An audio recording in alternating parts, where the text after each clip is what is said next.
Matthew McConaughey, thank you so much for coming on the show. Good to be here. I'll tell you what, I would say I've read your book, but that would be a lie. I listened to your book, and I absolutely loved it. I'm not pissing in your pocket, but I genuinely, it was somewhere between Huckleberry Finn, George Carlin, Gary Shandling, Jordan Peterson, and David Koresh.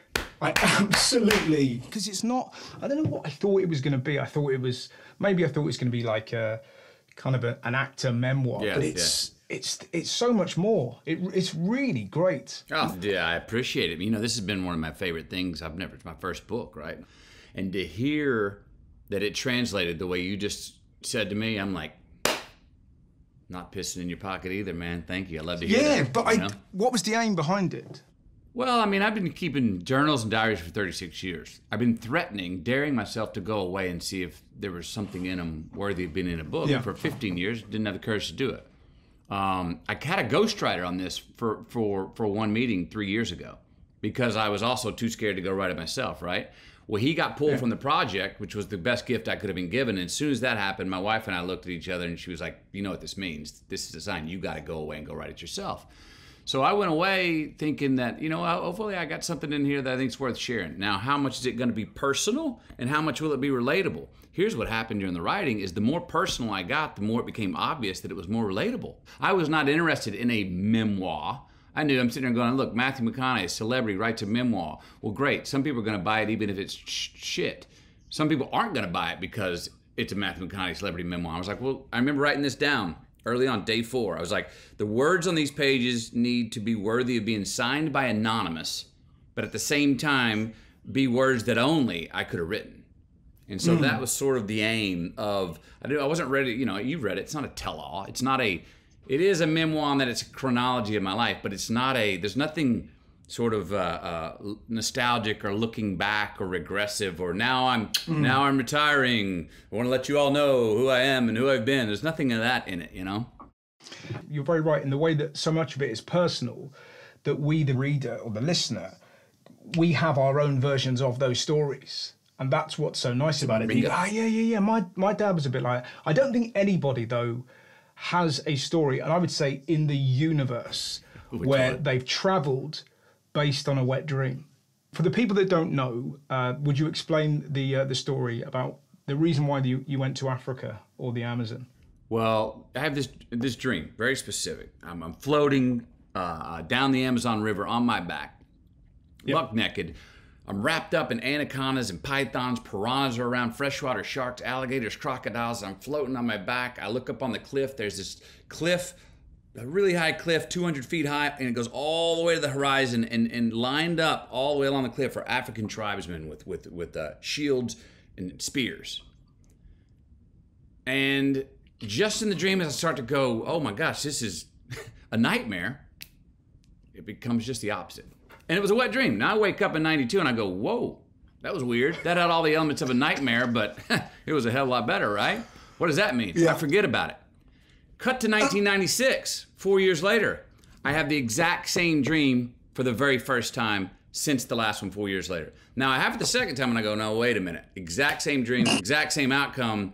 Somebody's trying to tell me something. So I go, bam, I go to the Atlas of Africa and start looking for the Amazon. Well, as most people know, you can look for the Amazon for a long time in the continent of Africa because it ain't there. It's in South America. So I go to the Amazon in South America, put on a backpack, say I'm just heading out there. I'm going to go float the Amazon and see what part of this half of the dream is. Had a wonderful trip, 22 days of my own that I write about in the book. Well, now cut to 99, 3 years later. Completely forgot about the dream. I have it again. Exact same dream. I'm like, oh, okay. What's the sign here? Well, I guess the sign is I got to chase down the other half of the dream, which was the African tribesmen. So where the hell do I go in Africa? I don't know where to go. A couple nights I'm thinking about it. I'm listening to one of my favorite musicians, Ali Farka Touré. I'm like, oh, he's African. Where's he from? I go look at the liner notes. He's from Niafunke. Boom. I get a one-way ticket to Bamako, hitchhike to Mopti, meet a guide. We take a boat 4 days up and go find Ali Farka and Niafunke, and then I hike the Banjiagar for the next 18 days after that. But this is it. But what is so remarkable and unique about you? If you were, let's say, like a northern man from England, and you went, I've had a wet dream, I'm about to go to Africa. Instantly, there's something about the Texan drawl that makes us, the reader, go, oh, I need a wet dream. I need to travel. Well, what I want to know, did you tell anybody when you got to Peru? I had this Why image I was there? Yeah. No. So I had this image of them going, business or pleasure? And you going, like, Absolute pleasure, sir. Yeah. But because you're the only person in the world that clearly has a mystical traveling dick, did you tell anybody about that? Do you know what I mean? Like, no, I didn't show up in Peru or Africa and go, let me tell you how I got here. Yeah, but that's fine. Because you're so open, I had visions of like wide-eyed African tribesmen kind of looking at each other as you kind of told this story. No, it was enough. And probably this is another reason why. I was probably afraid if I opened that up, if someone else, some African, tribesman going, you know what this means. And then sending me on some other trip. And I was like, I don't need any more trips, man. I've got to follow chasing you two down. That's enough. Let me do this and go back home. Because if I have another one, I got to chase it. Why did you take ecstasy to the jungle? Seemed like a great idea. My buddy had Okay, fine. my buddy had one of these original. Remember, the original ecstasy was the straight MDMA back in like 86. And then as it got popular, they started, making a cheaper version of it that had a lot of speed, and you'd see those people running around gnawing their teeth, and they didn't look like they were on the love drug anymore. They actually looked like they were kind of just, making sand out of their molars, and that didn't look like much fun. But my buddy had one of the original MDMA, and I had saved it in a Ziploc for years. And so cut to, in 96, when I'm about to head off on this Fugamundi, this walkabout with myself in the backpack to the Amazon, I'm like, well, instead of doing this with anybody else or going out to a party, this might just fit the ticket while I'm on the Amazon River when I'm just with me and me. So I said, yeah, and that's when I did. It was a heaven of a day. Wow. I mean, if you were ever to run a cult, it would be successful. Wait, are you saying let's that not muck around? I'm wearing this shirt right now. Listen, let's not fuck around. You've got the outfit, but also, and this is something that sort of shines through the whole book, your sort of ability to find the joy in life. Is that something you've had to train on? Or is that something that comes to you naturally? Because when you were going back over the journals, that must at times have been horrifying, greeting your younger self. It wasn't as horrifying as I thought it was. Because I thought, I knew looking back, I said, look, you're going to see some stuff, you're going to be embarrassed, you're going to be ashamed, you're going to see times when you were an arrogant little prick, and you're going to go, who the hell do you think you are? Well, all that was true. But most of the times, most of the things I looked at that I thought I'd be embarrassed about, I ended up laughing at. Most of the things I thought I'd be ashamed of, I was like, no, I already forgave you for that. And most of the times where I did look back and go, look at you, you were such an arrogant little know-it-all prick, I actually found out reading the journals going, well, thank goodness you were, because your arrogance at least put you in some situations where you had to learn some lessons and fall on your face and step in shit. And if you wouldn't have been the arrogant prick you were, you wouldn't have had the courage to put yourself in that situation like a know-it-all and find out that you weren't. So a lot of this was ingrained in me early on. All right, the foundation was ingrained via my mom and dad. You read about the value principles that were instilled. The four first ass whoopings I got were for not answering to my name, saying I can't instead of I'm having trouble, for saying I hate you, and for lying. Four pretty good, valuable reasons to get in trouble as a young kid, because you learn to do the opposite, which is valuable. Now, mom was this, though. She's the queen of relativity, meaning we want, I got one pair of shoes. They're getting ragged. I need another pair of shoes. All my buddies at school got a new pair of shoes. Come on, Mom, they get a new pair of shoes. Mom's immediately, and we were a middle-class family, so we weren't rolling in dough. Mom's immediately going like, hey, you keep griping about your shoes, I'm going to introduce you to the boy with no feet. And so she would hit us with stuff like that and make us go, whoa, okay. Always, you come to breakfast in the morning. If you're any grumpy or tired, she'd go, get your ass back in bed and don't come back in here until you're ready to see the rose in the vase instead of the dust on the table. Nobody guaranteed you the sun was going to rise today. And you're like, whoa, okay. So we get relative very quickly and we're a very resilient family. And resilience, I would say, would be in my top 3 traits of what has helped me get to where I am now. But here's what I learned about resilience that I I tease my mom about now. We were raised to so quickly get up and just dust yourself off if there's a problem and carry on, right? That our life was a perpetual summer. There was no introspection time. There was no reading books. There was no autumn. There was no winter. There was no time to hibernate and do inventory. So we're repeat offenders. Meaning if you're running a race and you keep stepping in the same pothole, falling on your face, but you get back up and dust yourself off and keep running, you step in the same pothole the next time. So you're a repeat offender. What I've learned is to try and go, hey, let me stop a second here because I stepped in shit twice. I've stepped in that pothole twice in a row. Let me have a look back and go, man, I rearrange how I approach this turn so I don't do that again. So I've learned to like sort of create some wintertime or to enjoy the inventory of going, hey, let's look at why we stepped in shit and see if there's a lesson we can learn in it.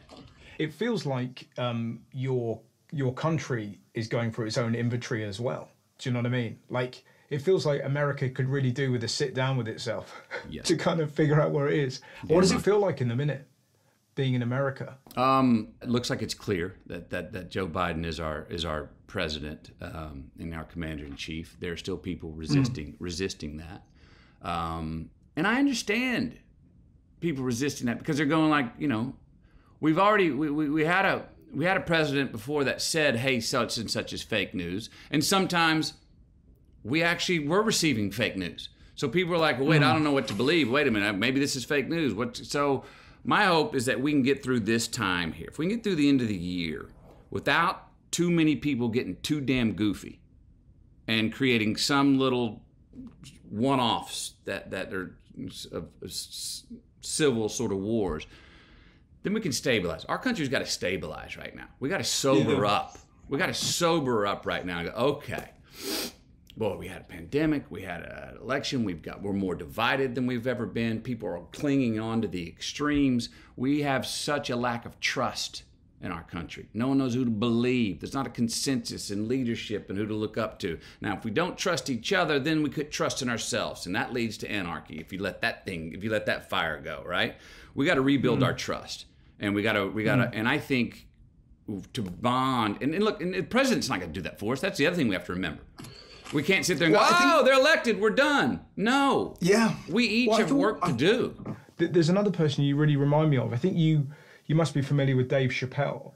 And Chappelle and you have very similar things, that you both took a hiatus, both masters of your craft, who took a bit of a hiatus to kind of reevaluate their place, came back, made great work, but also both of you seem to be very good at trying to create a good part of the world.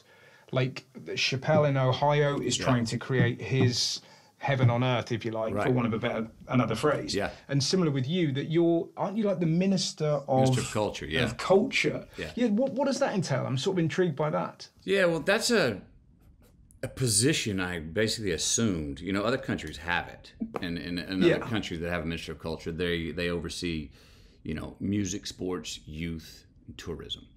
I'm like, and within those, that's where connection lies. Yes, like, right. And that's where culture is. And I look back and look, I'm a graduate. I graduated high school. I've got a degree from college, but the best education I've had is all the traveling I've done around the world, and finding that common denominator that it ain't about how much money each one of us have. People have to have something to look forward to, a reason to wake up in the morning. And the happiest people I've seen, or the most healthy communities I've seen, are the ones with the most sense of humor. But they have social contracts, unsaid, non-negotiable social contracts between each other in the human experience. Things of accountability, responsibility, fairness, self-respect, trust. Those things we're talking about. And as Minister of Culture, I'm starting like a shared values campaign with our city, with the city I live in. I want to sell our city to the inhabitants of our city again. We are one of the fastest growing cities in the nation.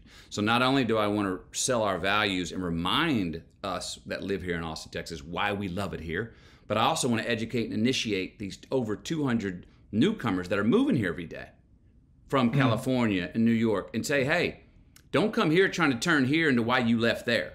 Here's who we are, here's who we're not. And if you don't want to abide, just make it a stop, not a stay, keep on moving. Because our city has a lot of soul. And as we become a great metropolis, how do we preserve our core DNA and our village values that we have while embracing progress and becoming this big metropolis? It's an experiment, but I think it can work. And if it works, it's something that can be scaled. And I think it starts with values. Again, I don't know how to make a collective change. I do believe if each one of us look in the mirror and say, I'm going to agree to expect this from myself and expect it from you. And if you do the same thing, if enough of us do that, we all of a sudden build a collective. And we bind those social contracts again and get trust and move forward. I was curious, like, I sort of suspected it somehow because I've listened to a lot of his podcasts. And you thank Jordan Peterson at the end. And Jordan Peterson's such a fascinating character to me because for whatever reason, he's got tied up into, oh, well, if you listen to him, that means you're right wing, it means you're a Nazi, yada, yada, yada.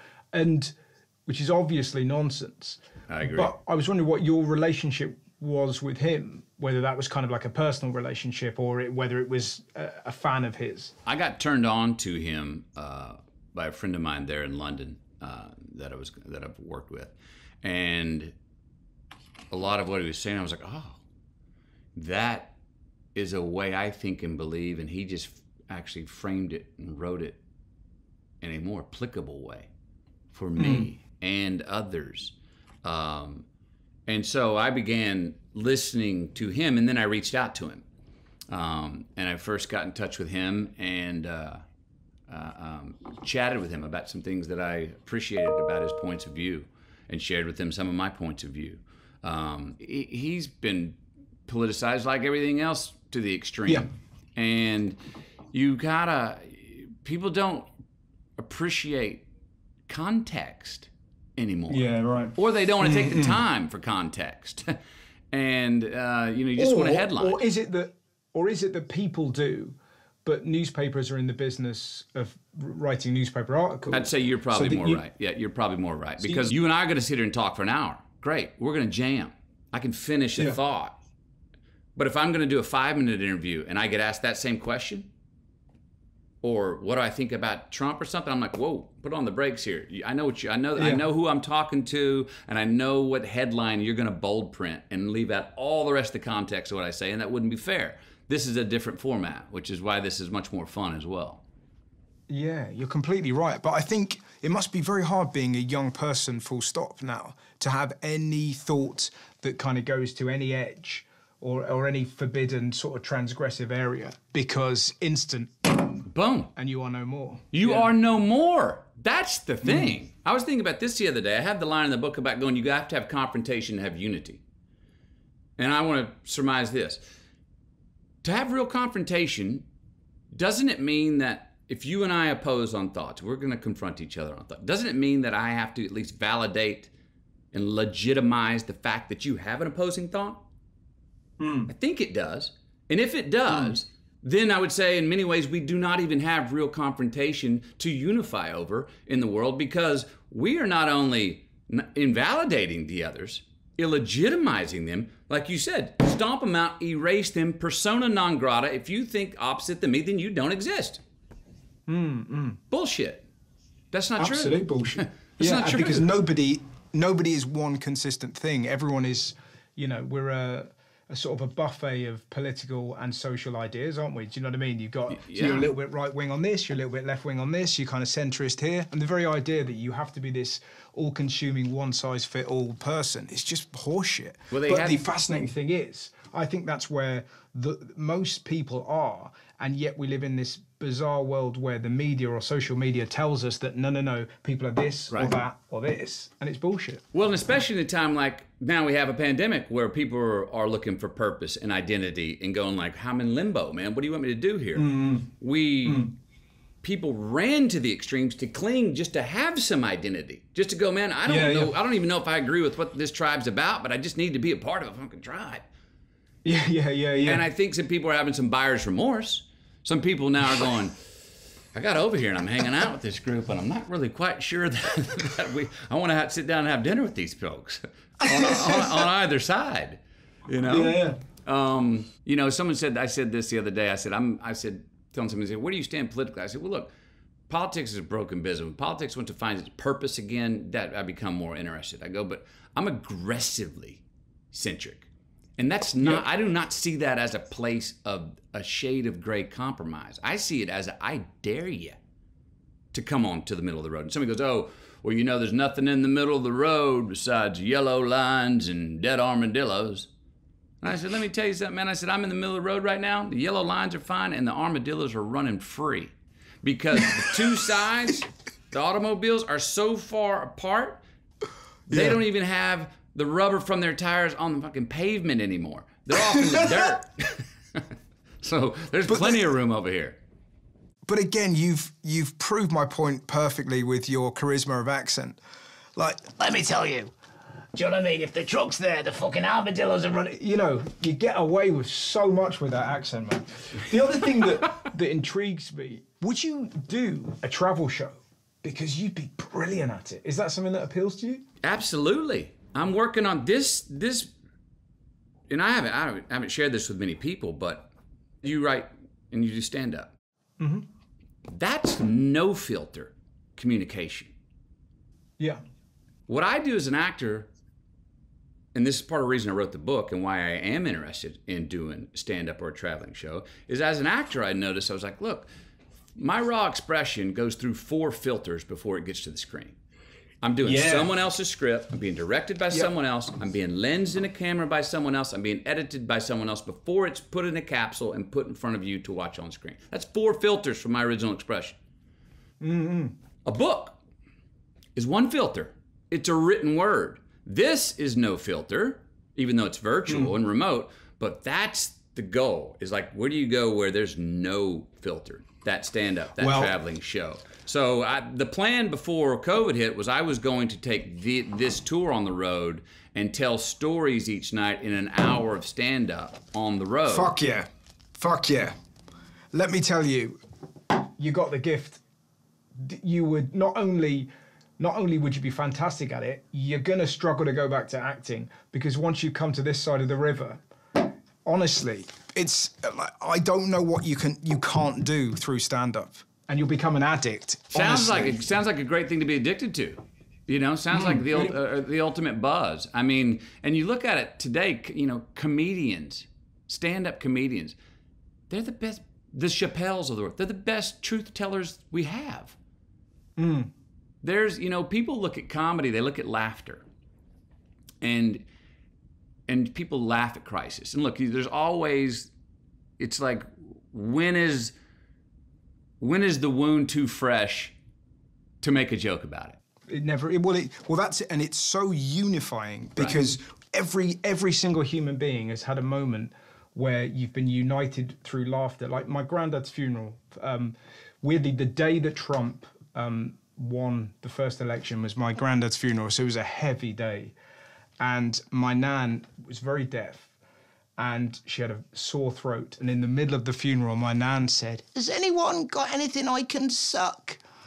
And my brother whispered to me, "Granddad picked the wrong day to die." And it was the perfect, but so funny. And you know, and the shoulders are going. And everyone's lost in laughter. Yeah. And when you're lost in laughter, you belong to no ideology, because it's like a societal orgasm. Everyone's kind of gone, that there is no kind of, well, I'm this or I'm that. People think that if you laugh or you make the joke, that it denies or patronizes the crisis. And it doesn't. Yeah.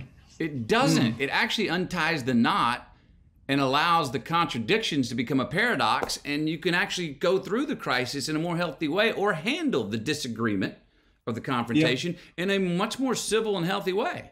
If I can get away with this, and there's a demand for me to supply this version of storytelling live, then I'd love to, because I love telling the stories. And you see, you know, I think the common denominator I find in them, which any comedian does, it's kind of what we're talking about with the value of comedy, is you reveal the humanity in what could be a horrific situation, or on paper looks like a horrific situation.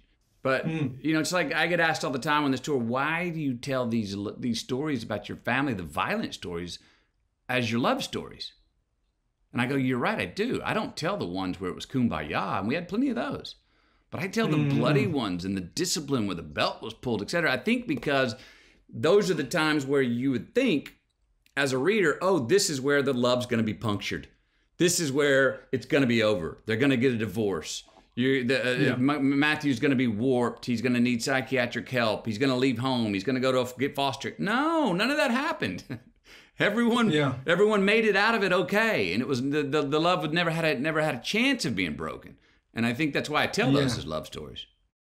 And it's that fascinating thing that, do you find that particularly now there's people almost speaking on behalf of you, we're going, well, actually what's happened there is you've suffered really long-lasting abuse, and what you haven't dealt with it. You haven't dealt with it, and you know, like, do you know? They've tried to. They've tried. I've nipped it quick though. And I don't know if you listen to Howard Stern, but his Howard Stern interview, he was hilarious because he would not quit saying, no, you were abused and you should get psychiatric help. And I was going, no, you can't tell me that. You can't tell my mother that she was abused. My mother in there with the middle finger that's been broken 4 times, who's 88 years old and sitting on the porch having a glass of Kendall Jackson right now, she would tell you, you're out of your mind. I was not abused. That's what I needed to communicate. And I started every one of those fights. So you can't tell somebody, you know what I mean? You should have a problem with this. Or you do have a... No, not unless the person owns it and believes they do. So have you got your mum with you there now? Lockdown, for us, my mom's been with us for 7 months. She's 88. She's not with us because she can't handle herself. She handles herself just fine in the very active retirement community she was in that we pulled her out of. We had to obviously find new structures in our life for our kids because, you know, when it first started, it's like every day would feel like a Saturday and it became anarchy. Yeah. So we needed to get structure in a daily routine. As far as my mom goes, you know, it mattered what news station she was watching. For the first few months, if she was watching Fox News, which is a more right-wing news station, if she was watching that every night, about every 2 weeks, she'd come to dinner convinced that we had just kidnapped her. Okay? And so we got over that. So hang on. So how does that... So presumably you're sitting down, you're eating food. At what point does she raise that? Well, then I would have the big talk down about, no, Mom, you're hearing this. There's 2 sides to the story. We think she'd get it. She'd be okay. And then she'd go back in, watch, you know, her Fox News next few nights, and then she'd be fine. But about 2 weeks, man, nope, you've kidnapped me. It's all bullshit. That's so funny. So if she's got a book and she's got her bottle of Kendall Jackson Chardonnay at 6 p.m., she's easy. Has she read your book? Yeah, she has. She was the first person who read it. First person I gave it to. And what was that like? Were you sitting on your hands waiting for the review? No, I mean, I knew I wasn't talking out of school on her and in no way portrayed her in any way that is untrue.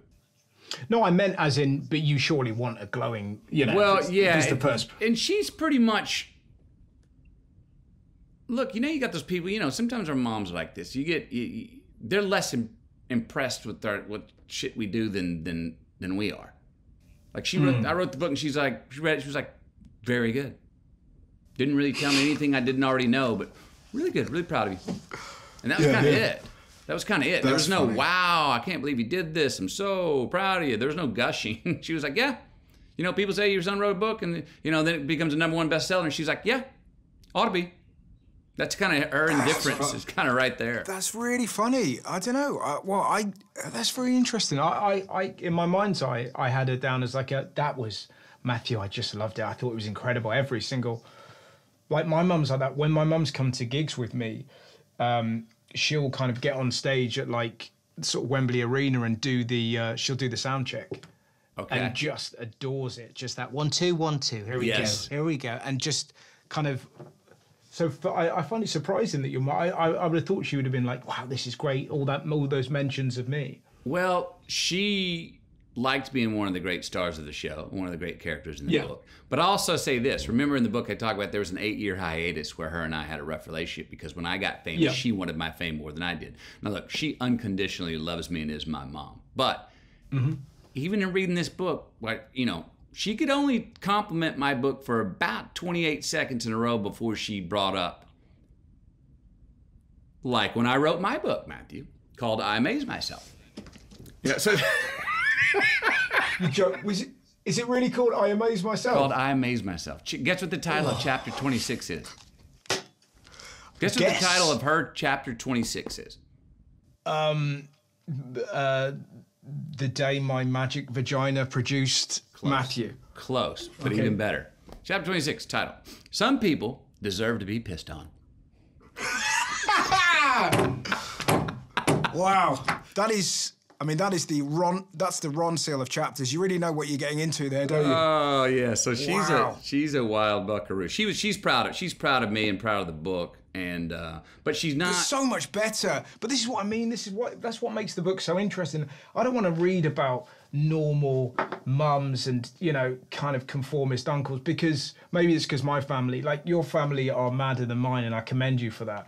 But it's so nice to hear like the stories with your brother and there's stories with your friends. It feels like you're navigating Hollywood in the way that most everymen would. I think that's what makes it interesting. Yeah. Do you know what I mean? Yeah.